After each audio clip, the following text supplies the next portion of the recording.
पंतप्रधान नरेंद्र मोदी आज गुजरात दौऱ्यावर विमानतळावरून रोड शो करत जवाहर मैदानावर पोहोचतील। मोदींच्या हस्ते भावनगर, सौराष्ट्र आणि गुजरातमध्ये कोट्यवधी रुपयांच्या विकास प्रकल्पांचं व्हीसीद्वारे उद्घाटन आणि पायाभरणी।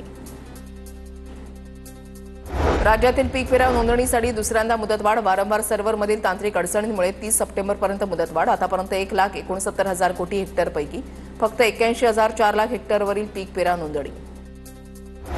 राज्यामध्ये दीड महिन्यामध्ये 23,70,000 हेक्टर शेतीचं नुकसान। अतिवृष्टीने राज्यातील शेतकरी हवालदिल। ऑगस्टमध्ये जवळपास 14 लाख हेक्टरवरील पिकांचं नुकसान। विदर्भ, मराठवाड्यामधील जिल्ह्यांना सर्वाधिक फटका। ऑगस्टमधील नुकसानीचे पंचनामे करायला सुरुवात। छत्रपती संभाजीनगर जिल्ह्यामधल्या कन्नड शहरामध्ये बंजारा समाजाचा मोर्चा। हैदराबाद गॅझेटनुसार बंजारा समाजाला एसटी प्रवर्गातून आरक्षण देण्याची मागणी। परभणीच्या जिंतूर तालुक्यामधल्या हजारो हेक्टर जमीन ओलिताखाली येणार। छत्रपती संभाजीनगर इथे झालेल्या बैठकीमध्ये जलसंपदा मंत्री राधाकृष्ण विखे पाटील यांच्याकडून सर्वेक्षणाचे आदेश। नागपुरातील 8 मेंदूज्वराच्या संशयित नमुन्याची पुण्यामध्ये तपासणी होणार। नागपुरातील एम्समध्ये मेंदूज्वराच्या काही रुग्णांवर उपचार सुरू।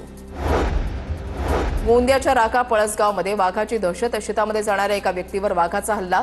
स्थानिकांमध्ये भीतीचं वातावरण। वन विभागानं लक्ष देण्याची मागणी। सोलापूर ते मुंबई आणि बंगळुरू विमानसेवा 15 ऑक्टोबरपासून सुरू होणार। मुरलीधर मोहोळ यांची माहिती। याबाबत आमदार देवेंद्र कोठेंनी मुख्यमंत्र्यांचे मानले आभार।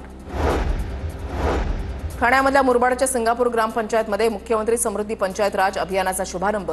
यावेळेला ग्रामस्थांकडून वृक्ष लागवड तर विद्यार्थ्यांकडून जनजागृती रॅली काढण्यात आली। मुसळधार पावसामुळे छत्रपती संभाजीनगरच्या पेठेनगर, भावसिंगापूर गावातील नागरिकांच्या घरांमध्ये पाणी शिरलं। घरामध्ये पाणी शिरल्यानं जनजीवन विस्कळीत।